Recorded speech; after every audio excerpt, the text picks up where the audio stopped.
প্রায় অনেকদিন হয়ে গেল বাড়িতে আসা হয় না, আর আব্বুর জামা কাপড় একদম প্রায় নোংরা হয়ে গেছে।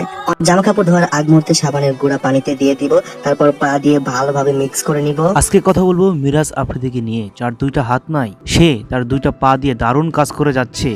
এবার তিনি তার বাবার কাপড় চোপড় ধুবে, তা আবার তার দুইটা পা দিয়ে। এই ছেলেটির আম্মু মারা গেছে প্রায় ৩-৪ বছর আগে এবং তার বাবা একাই থাকে। সে মাঝে মধ্যেই তার বাবাকে দেখতে আসে। দেখুন, সে বলছে আমি আমার আব্বুর কাপড় চোপড় কাচবো।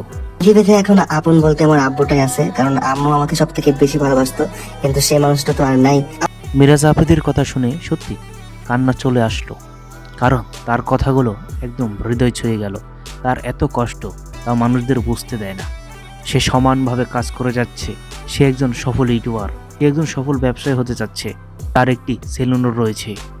আমরা চাই এই মিরাজ আফ্রিদি আরও অনেক দূর এগিয়ে যাক, সে সফলতার চূড়ান্ত পর্যায়ে পৌঁছায়। আপনার কি মতামত অবশ্যই কমেন্ট বক্সে জানাবেন। ধন্যবাদ ভিডিওটা দেখার জন্য। আজকের ভিডিও এই পর্যন্তই।